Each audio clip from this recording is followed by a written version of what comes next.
You good? You can take your mask off. Salem is joining us now. Coach Salem, can you hear me? Yeah, I got, 4 people on there? There's a couple for now. I guess it says Amanda and whoever else back there. And we will open it up for questions for Coach Salem. Good, no questions. Tim, how are you today? Well, it's typical Pittsburgh weather, 79 and sunny as we expect here in November. Beautiful, beautiful. As his position coach, how have you been able to counsel Lucas Kroll through what has been a pretty difficult season for him? For number one, he's a very he's a self-motivator. So to a very large extent has not, been a lot of, having to, blow in his ear and rub his shoulders and keep him alive, because he works very hard. He knows what's in front of him.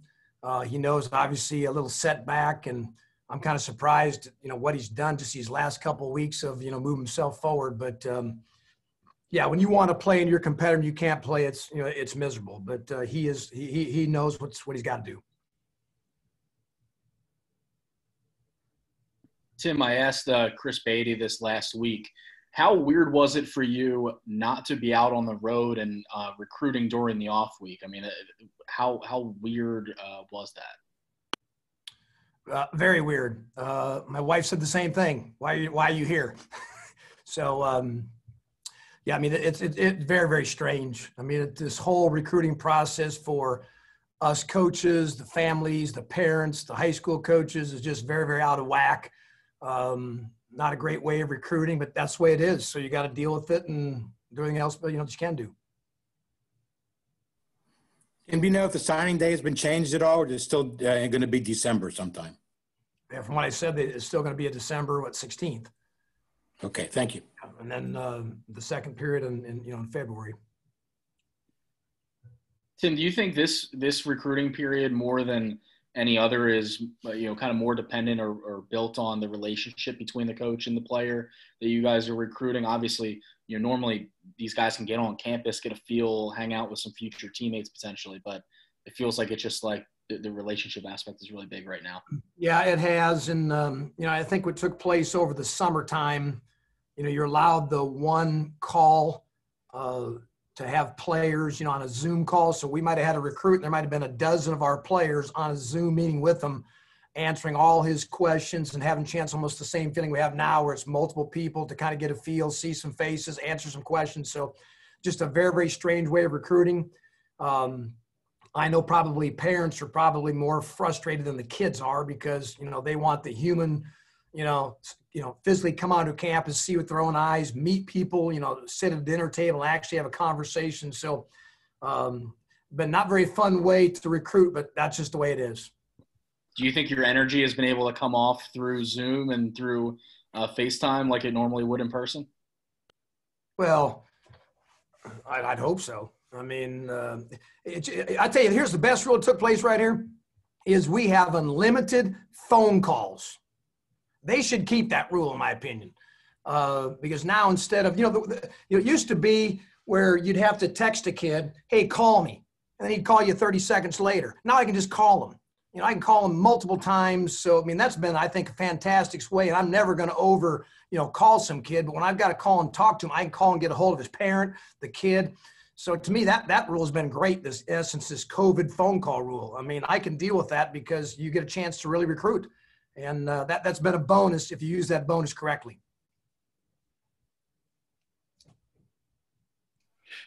Tim, just seeing how your group has been able to respond after the losing streak in a big win, what have you been seeing from your guys moving forward to the end of the season?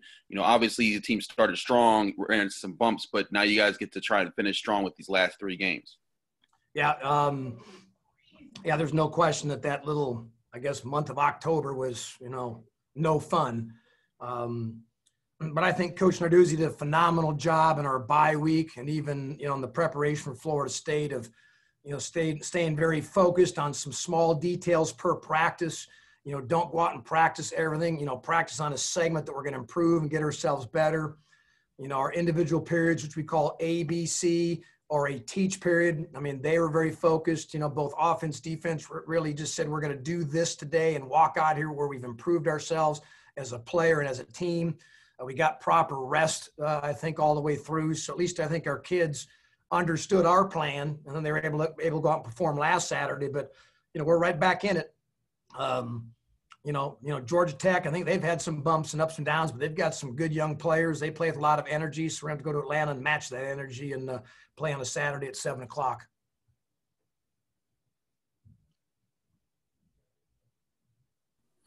Tim, how has Daniel Morega taken to his increased opportunities?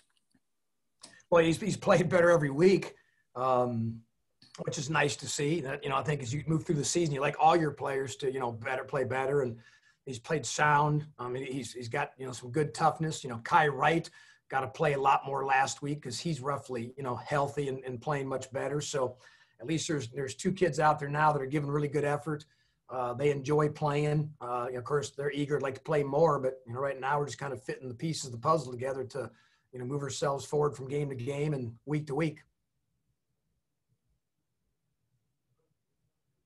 Where you guys at? All you guys all at home? You guys should be in that team room over there having this talk. Get you out of the house. We wish we could. Do we have any final questions for Coach Salem? Oh, go ahead, Alan. We're done. Oh, another one.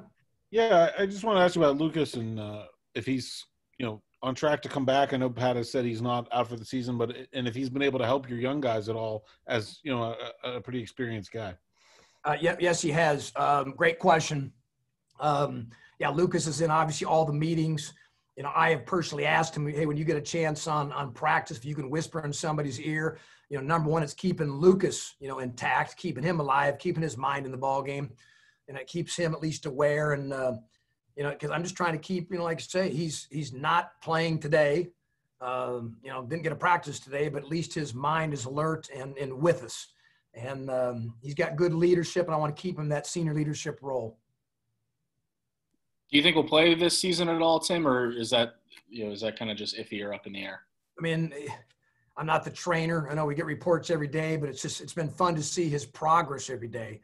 I mean, just see him weeks ago, walk down the hall so much better, see him on the field out, doing the drills of quote his rehab. But I mean, who knows? I mean, hey, Kenny Pickett came back and played after what he went through. That was a miracle as far as I considered.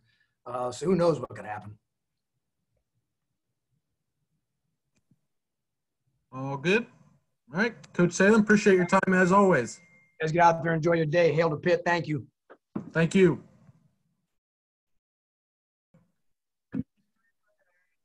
What's up, RJ? What's up, Jimmy? Thanks for joining us. Of course. How you guys doing? Doing well. We'll go ahead and open up for questions for Jimmy. Jim, I can't imagine the month of October was great for you guys from just a mental standpoint as far as being able to, stay focused and engaged on the task at hand. How do you feel like you guys were able to overcome those losses and even not the start you were looking for against Florida State and stay in the fight and win that game? I think it's just taken by small increments. Take it day by day, and then when you're in a game, take it play by play. Try to have a short memory, but make sure you learn from those mistakes.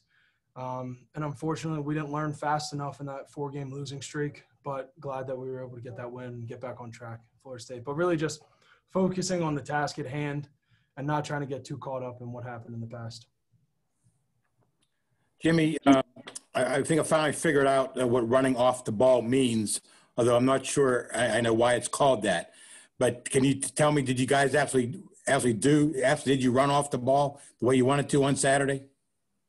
No, we did not. No, not as well as we should have. There were too many mistakes up front. And even though the run game was better than it has been, it's still not where we need it to be. And, the O-line, I think we all agree upon that. And it's not where we want it to be. And so that's why we worked hard today in practice and why we keep working harder. But it was definitely better than what we've seen in the past, for sure. Jimmy, how important do you think getting the win against Florida State was in terms of moving forward, and maybe vaulting you and, finishing out the season strong after the 4-game losing streak?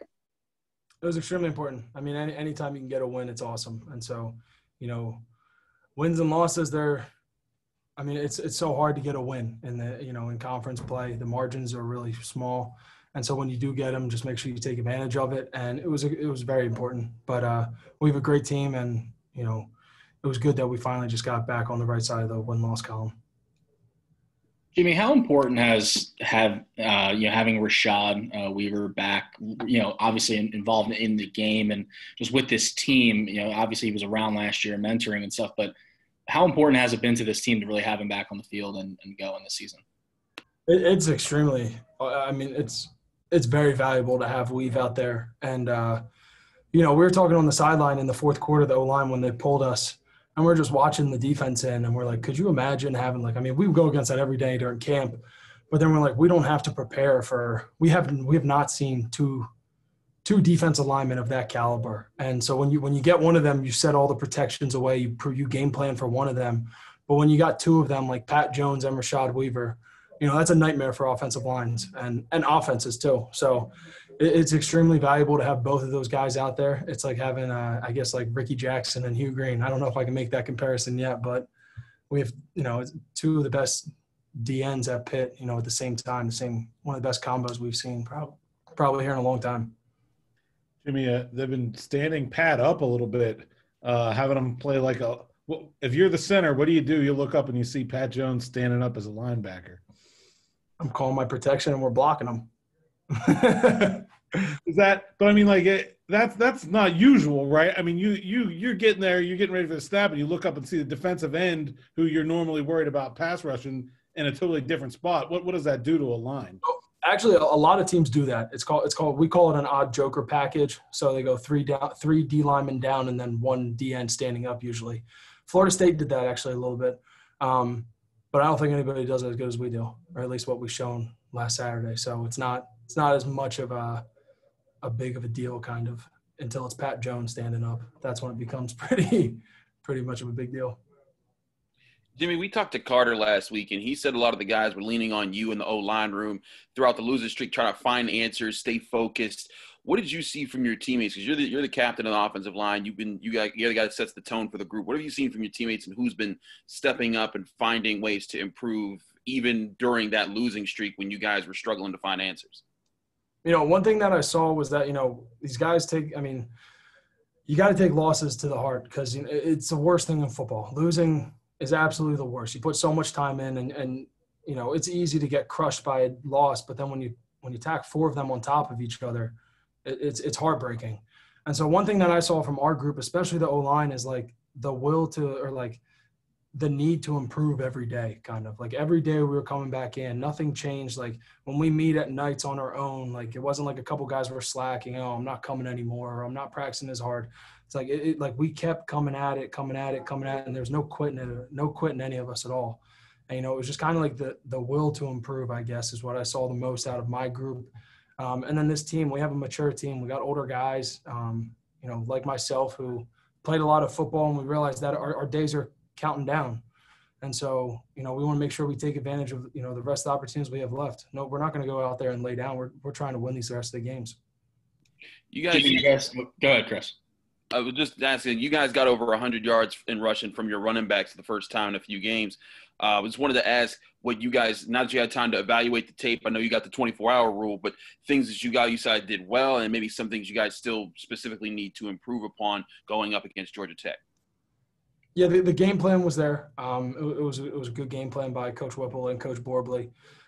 We executed better than we have in the past, but we left a lot of yards out there. When you watch the film, it's just it's one guy. It's me making a bad call and sending my guys in the wrong direction. It's the backside guard not being able to cut off fast enough, or play side tackle getting pushed back. It's just one little thing. We're so close to getting so many more yards. So that's another thing we're putting emphasis on this week is let's not make those little mistakes. Those it's like death by 1,000 cuts. It's you don't think one little mistake here and there, it adds up at the end. So that's what we're trying to get rid of. Jimmy, when we talked to Carter last week, he mentioned that these trying to get a few wins at the end of the season. He mentioned you and Bryce potentially, I guess, moving on after the end of this season. Have you allowed yourself to think about that, or I guess with this closing stretch, appreciate these games more as this thing kind of comes to a head? Yeah, I have. I mean, obviously, I'd be lying to you if I said I haven't thought about it. But yeah, I have. And honestly, I'm happy that the NCAA has given me the option that I can come back if I want to, or I can leave if I want to. That's nice.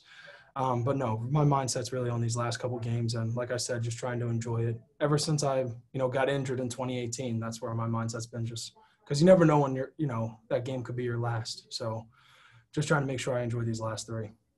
How nice has it been to have your parents there and for these games? And I guess they'll be there next weekend. Or will they be there this weekend too? Or yeah, they'll be there. The first game they ever missed was the BC game. They even came for the home games just to watch from down the street. Yeah. My parents haven't missed a game since I think started playing. I at least had one of them out there. So I'm very happy that they're there, and I'm glad that we're allowed to have some fans. Jimmy, Pat told us that you guys had to eat outside in the tent before the game, Florida State. What was that experience like as a player and just as your teammates? Like, what were you guys like talking about as you guys were going through that? Honestly, it was nice. I felt like I was going to like an outdoor wedding, big wedding tents, fans, and they had like these big like outdoor cooling stations. I don't know what they were. And it was fine. It was good. It was a different experience. Never been done in Tallahassee, so it's not like I had something to base it off of in the previous, but it was really didn't think anything of it. It was nice weather down in Florida. It was like, I think it was like 70 degrees and we're sitting under shade and having fans. So it was nice. Any final questions for Jimmy? All good. Well, appreciate your time as always, Jimmy. Thank you. Cool. Thank you. Have a good one, guys. You too.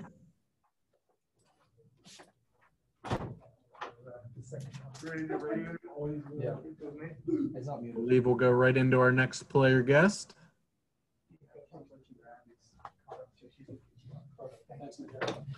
And we will with Rashad Weaver. Thanks for joining us, Rashad. Of course. And we'll open up for questions. Hey, Rashad, how you doing today? Good. How are you? Thank you. Very good. Thank you. There's been a lot said and written about the young guys on this team recently. But what about the senior class, and how are you guys approaching the last three games of your collegiate career?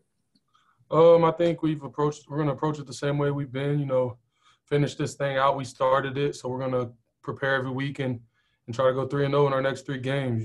Take every game as it's your last one, because you never know whether, just in football in general, there's injuries. And then with 2020, with COVID and all that, you never know what could happen. So we got to enjoy these last three games the best we can and go out there and play our best so we can get a W.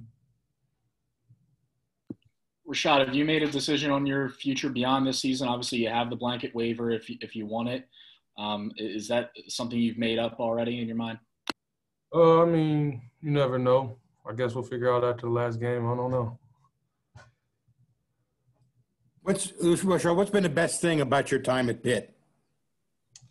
That's 5 years of my life, especially I kicked something over in a growing period from 18 to 23, a lot of things, honestly. I would just have to say it would be all the friends I made, and I've found a lot of best friends that'll be at my wedding and stuff. So it would probably have to be that memory-wise, and then just on the field, growing as a player and be able to get myself to where I'll be able to take my talents to the next level to just continue to develop. So it would be those two things.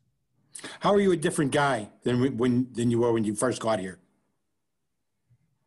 I was fresh out of high school, playing high school football, not doing any type of technique, only had friends from high school, not people all over the country. You just get thrown in a melting pot. Completely different, My mom told me I wasn't funny before I came to college, and now I'm funny all the time. When I go home, I make her and my sister laugh and get annoyed at me. So I guess that changed. I got funny since I've been in college.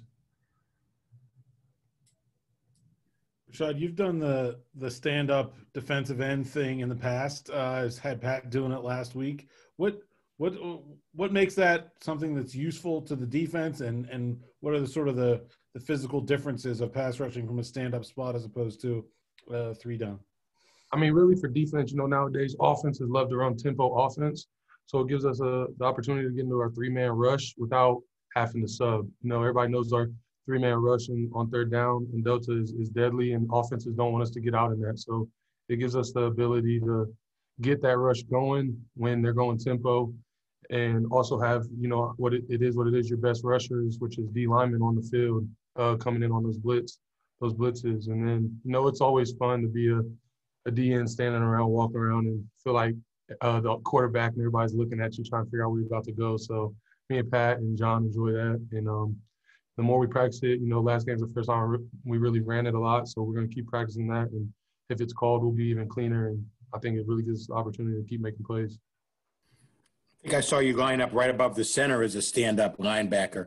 Did you see that in the center's eyes, he was a little bit confused and didn't know how to handle that? Yeah, especially, the centers, and you can hear them talking, trying to figure out what to do, and you just try to disguise it as best as you can because, they're smart too, so they're going to try to slide different ways and send running backs to pick up who's coming. So, you got to kind of mess with them and try to get them to guess the wrong way so we can make a big play.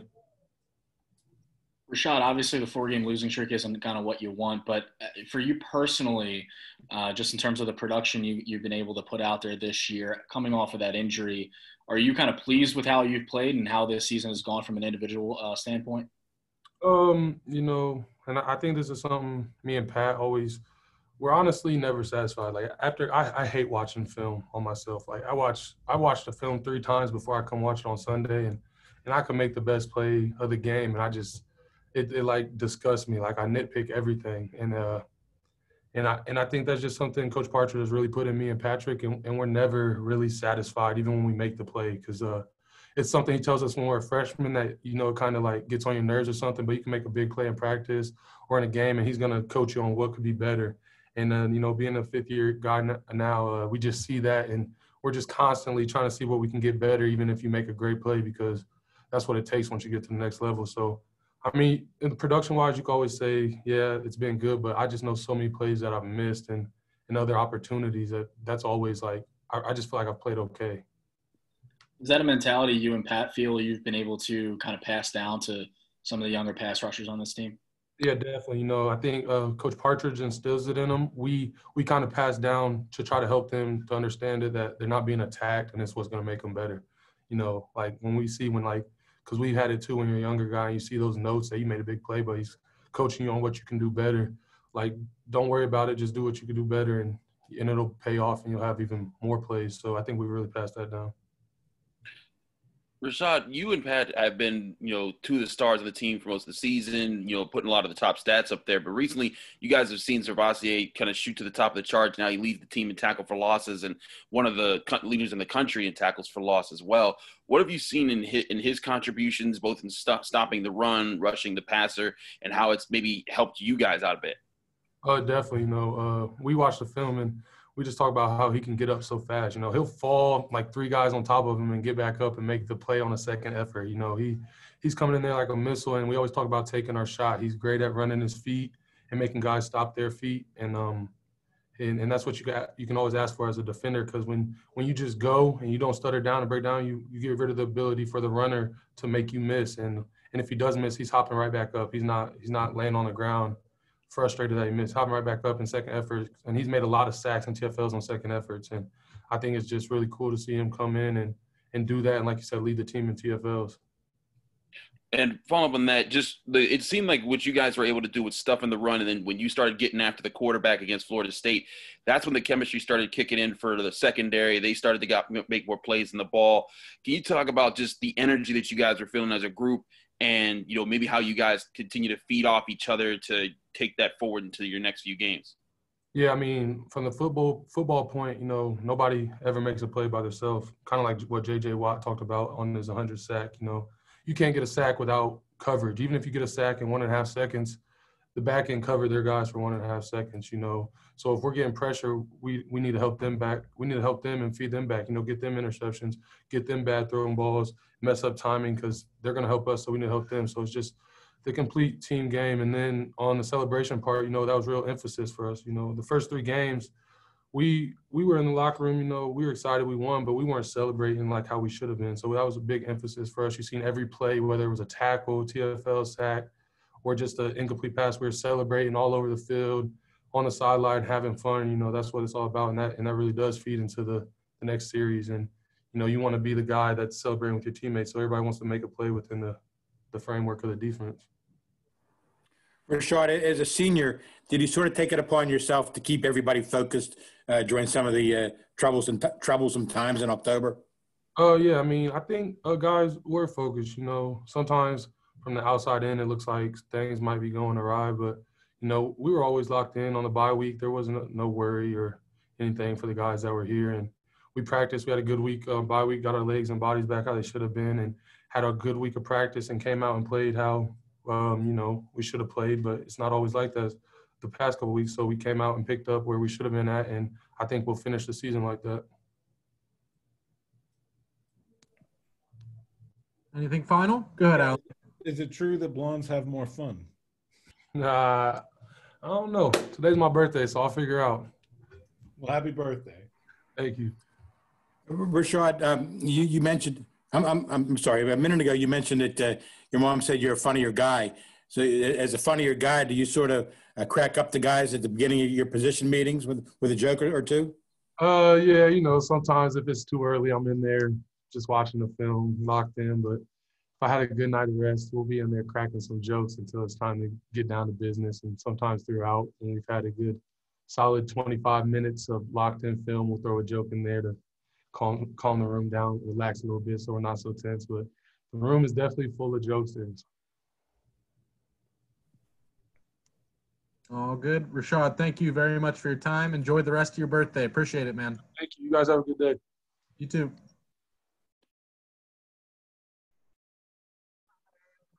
Our final guest is joining us, Rashad Battle, Atlanta native. Rashad, thanks for joining us. Thank you for having me. Sure. We will go ahead and open it up for questions for Mr. Battle. Hey, Rashad, what's it like, being a guy who, you coming in, starting pretty far down the depth chart, probably going to have to wait your turn, and then some stuff happens and you kind of get thrust into the spotlight a little bit? I was a little nervous at first, but the guys, older guys, told me, stay ready.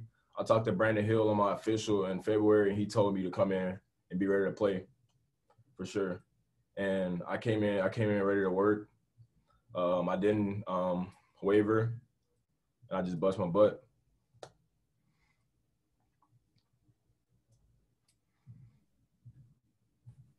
So what's it mean to be going to Atlanta, back to Atlanta to play in front of your home folks? It's definitely a dream come true to come back to my city and play. I obviously left it for better opportunities at Pittsburgh, I feel like, and I'm just ready to be back in front of my home crowd. Does it mean maybe a little more this year, just given everything you kind of been away during a pandemic and everything like that? You can say that. You can definitely say that. It means a little more, just because all the stuff that's been happening and like where I'm from and the city and stuff, too much stuff going on. So I'm definitely glad to be back, for sure. Rashad, you've been the young guy in the secondaries room. What's it been like with all the changes you guys have had to deal with? You lost Amari early in the season. Paris had opted out, but you've been a guy kind of learning, working on special teams, and now getting some opportunities. What have you seen from the group of guys in that room? Well, first of all, the DB group, we're all resilient in our room. No matter what happens, we all stick together, and that's the biggest thing. Like the next man up mentality, even for like us all younger guys. Maybe I had to play some early. Maybe Buddy Mack had to play this game or next game. Just you never know. So we all just have to be ready. Rashad, following up on the whole, playing back home, you guys weren't supposed to play at Georgia Tech until the revised schedule came out with the shortened season and everything. What was your reaction, I guess, when that new schedule came out and you found out you'd be going home to play? It was definitely a shocker. I definitely had the Georgia Tech game circled on the calendar for our homecoming originally. And it lit a fuel in me when I seen I get to come back home.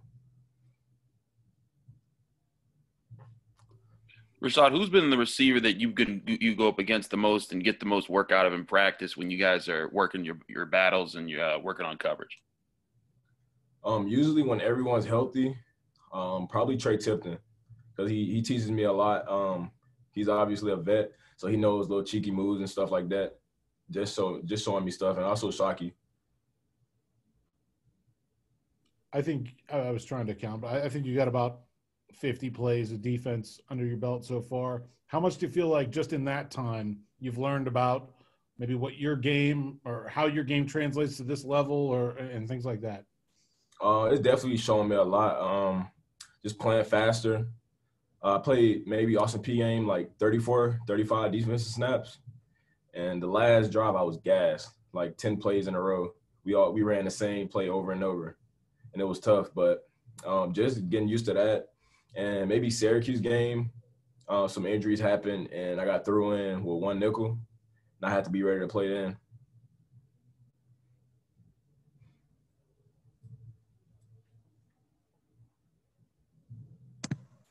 Anything final? All good? Yeah, Rashad, just, you talked about feeling like you had a better opportunity at Pitt. What was kind of the reason that you were willing to leave home to come here?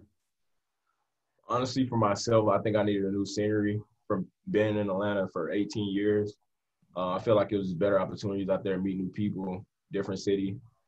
And I knew once I came here, well, my official, I talked to players here, mainly Brandon Hill. He just told me, like, you're going to be next up. It's going to be your time to play. And I fell in love with that, so I came here. How many family and friends do we have at the game Saturday? As many I can get. I'm trying to get tickets, trying to get as many tickets as possible. Are you like begging your teammates for their tickets, or like how's that working? Because normally you get an allotment, but I don't know if it's different with the COVID situation. Yeah, so usually, depending on how many fans or capacity it is, we got 4 last week, but we get 2 this week, and the seniors get 4. So I'm definitely like begging for those tickets. But it's kind of hard because got a couple of Georgia boys on the team, and mostly Florida boys that folks parents travel. So it's kind of tough getting those tickets, but I should have a decent amount. Well, Rashad, thank you very much for your time. Really appreciate it. Great job. Thank you. Thanks, Rashad. Thank you.